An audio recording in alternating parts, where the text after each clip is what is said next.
Hello, ನಮಸ್ತೆ. ನಾವಿವತ್ತು ಮಾಡ್ತಿರೋದು ಆರೋಗ್ಯಕರವಾದ ಮತ್ತು ರುಚಿಯಾದ ರಾಗಿ ಕೀಲ್ಸ ಅಥವಾ ರಾಗಿ ಮಣ್ಣಿ. ಇದನ್ನು ಬೇರೆ ಬೇರೆ ರೀತಿಯಲ್ಲೂ ಕರೀತಾರೆ. ಸೊ ಬನ್ನಿ ಅದನ್ನು ಹೇಗೆ ಮಾಡೋದು ಅಂತ ನೋಡೋಣ. ಅದನ್ನು ಮಾಡೋಕ್ಕೆ ಮೊದಲು ರಾಗಿಯನ್ನು ನೆನೆಸಿಟ್ಕೊಳ್ಳಿ. ನಾನಿಲ್ಲಿ 1 ಕಪ್ ರಾಗಿ ತೊಗೊಂಡಿದ್ದೀನಿ. ಇಲ್ಲಿ ತೋರಿಸಿರೋ ಕಪ್ಪು, ಅದರಲ್ಲಿ 1 ಕಪ್ ರಾಗಿನ ತೊಗೊಂಡು ಚೆನ್ನಾಗಿ ತೊಳೆದು ಅದನ್ನು ಒಂದು 4 ಅವರ್ ನೀರಲ್ಲಿ ನೆನೆಸಿಡಿ. ಆದ ನಂತರ ಅದನ್ನು ಚೆನ್ನಾಗಿ ರುಬ್ಬಿ ಸ್ವಲ್ಪ 1 ಕಪ್ ಏನು ರಾಗಿ ಹಾಕಿರ್ತೀವಲ್ಲ ಅದೇ ಕಪ್ಪಲ್ಲಿ ಅರ್ಧ ಕಪ್ ನೀರು ಹಾಕ್ಕೊಂಡು ಚೆನ್ನಾಗಿ ರುಬ್ಕೊಳ್ಳಿ. ಅದು ನೈಸಾಗಿ ಇಲ್ಲಿ ತೋರಿಸಿರೋ ಥರ, ವೀಡಿಯೋದಲ್ಲಿ ತೋರಿಸಿರೋ ಥರ.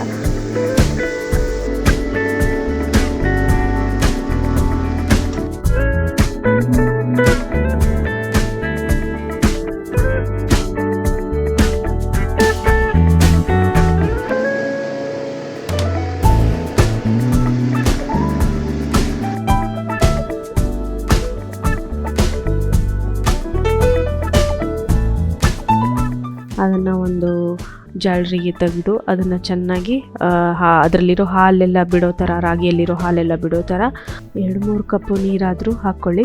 ಅಂದರೆ ಆದಷ್ಟು ಇದು ತೆಳ್ಳಗಿದ್ರೂ ನಡೆಯುತ್ತೆ. ಹಾಲೆಲ್ಲ ತೆಗೆದು ರೆಡಿ ಇಟ್ಕೊಂಡು, ಹಾಗೆ ನಾನಿಲ್ಲಿ 1 ಕಪ್ ಕೊಬ್ಬರಿ ಹಾಲನ್ನು ಹಾಕಿದ್ದೀನಿ. ಅಂದರೆ ಕೊಬ್ಬರಿ 1 ಕಾಯಿ ಅಂದರೆ ಅದರಲ್ಲಿ ಅರ್ಧ ಬಟ್ಲಕ್ಕೆ ಅಷ್ಟು ಅದನ್ನು ಕೊಬ್ಬರಿ ಹಾಲು ಮಾಡಿಕೊಂಡು ತೆಗೆದಿಟ್ಕೊಂಡಿದ್ದೀನಿ. ಅದ್ರ ಜೊತೆಗೆ 1 ಕಪ್ ಬೆಲ್ಲ ನಿಮಗೆ ಸ್ವೀಟ್ ಹೇಗೆ ಬೇಕೋ ಹಾಗೆ, ಜಾಸ್ತಿ ಬೇಕಾದರೆ ಜಾಸ್ತಿ ಹಾಕ್ಕೋಬೋದು. ನಾನಿಲ್ಲಿ 1 ಕಪ್ ಬೆಲ್ಲ ಹಾಕ್ಕೊಂಡಿದ್ದೀನಿ. ರಾಗಿ ರುಬ್ಬಿಟ್ಕೊಂಡಿರೋ ಹಾಲು, ಹಾಗೆ ಅದ್ರ ಜೊತೆ ಕಾಯಿ ಹಾಲು ಮತ್ತು ಬೆಲ್ಲ ಎಲ್ಲ ರೆಡಿ ಇಟ್ಕೊಂಡಿದ್ದೀವಿ. ಈಗ ಬೆಲ್ಲನ ನಾವು ನೀರಲ್ಲಿ ಹಾಕಿ ಬೇಕಿದ್ದರೂ ಆಣದ ಥರ ಮಾಡ್ಕೋಬೋದು, ಇಲ್ಲ ಅದನ್ನು ನೀರಲ್ಲೇ ಕರಗಿಸಿ ಹಾಕ್ಬೋದು. ಅಂದರೆ ಏನಾದರೂ ಕಲ್ಲು ಏನಾದರೂ ಇದ್ದರೆ ಅದನ್ನು ಬೇಕಿದ್ದರೆ ಜಾಲರಲ್ಲಿ ಸೋಸ್ಕೋಬೋದು. ಸೊ ನಾನಿಲ್ಲಿ ಬೆಲ್ಲನೇ ನೀರಲ್ಲಿ ಹಾಕಿ ಕರಗಿಸ್ಕೊಂಡಿದ್ದೀನಿ. ನಂತರ ಒಂದು ಪಾತ್ರೆ ಇಟ್ಟು ಅದಕ್ಕೆ ಈ ಕೊಬ್ಬರಿ ಹಾಲು ಮತ್ತು ಅದ್ರ ಜೊತೆಗೆ ರಾಗಿ ಹಾಲು, ಹಾಗೆ ಬೆಲ್ಲದ್ದು ಆಣ ಏನು ಮಾಡ್ಕೊಂಡಿದ್ದೀವಿ ಅದು ಎಲ್ಲನೂ ಹಾಕಿ ಚೆನ್ನಾಗಿ ಇಲ್ಲಿ ತೋರಿಸಿರೋ ಥರ ಮಿಕ್ಸ್ ಮಾಡ್ಕೊಳ್ಳಿ. ಅಂದರೆ ಆದಷ್ಟು ಲೋ ಫ್ಲೇಮಲ್ಲಿ ಇಟ್ಕೊಂಡು ಇದನ್ನು ಚೆನ್ನಾಗಿ ಮಿಕ್ಸ್ ಮಾಡ್ತಾ ಬನ್ನಿ.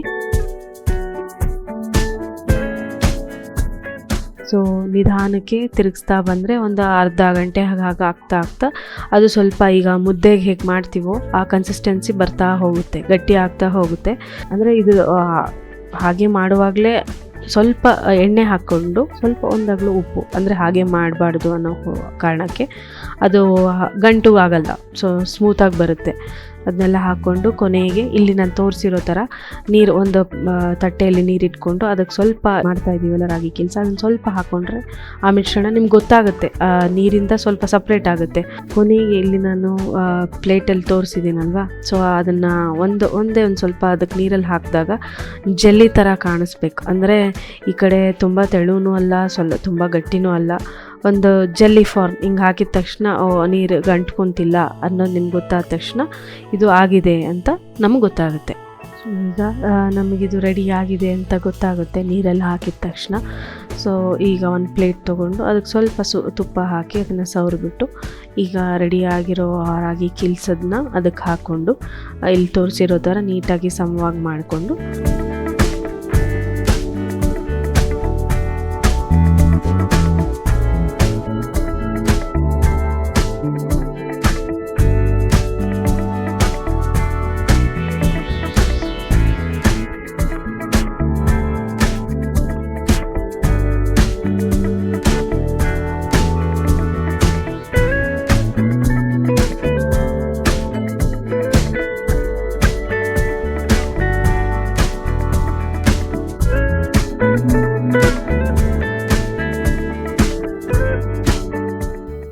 ಸ್ವಲ್ಪ ಕೊಬ್ಬರಿ ತುರಿ, ಒಣ ಕೊಬ್ಬರಿ ತುರಿ, ಸ್ವಲ್ಪ ಗಸಗಸೆ ಹಾಕ್ಕೊಂಡು 1 ಅವರ್ ಬಿಟ್ಟು ಆಮೇಲೆ ಕಟ್ ಮಾಡ್ಕೊಳ್ಳಿ. ಆದಷ್ಟು ತಣ್ಣಗಾದ್ಮೇಲೆ ಕಟ್ ಮಾಡಿದ್ರೆ ನಮಗೆ ಆ ಸ್ಕ್ವೇರ್ ನಮಗೆ ಹೇಗೆ ಬೇಕೋ ಆ ಶೇಪ್ಗೆ ಕಟ್ ಮಾಡ್ಕೋಬೋದು. ಸೊ ಈಗ ಅದನ್ನು 1 ಅವರ್ ಬಿಟ್ಟ ಮೇಲೆ ಕಟ್ ಮಾಡ್ಕೊಳ್ಳಿ. ಅಂದರೆ ನಾನು ಇದನ್ನು ಸ್ಕ್ವೇರ್ ಶೇಪಲ್ಲಿ ಮಾಡಿದ್ದೀನಿ, ನಿಮಗೆ ಯಾವ ಶೇಪಲ್ಲಿ ಬೇಕೋ ಆ ಶೇಪಲ್ಲಿ ಮಾಡ್ಕೊಳ್ಳಿ.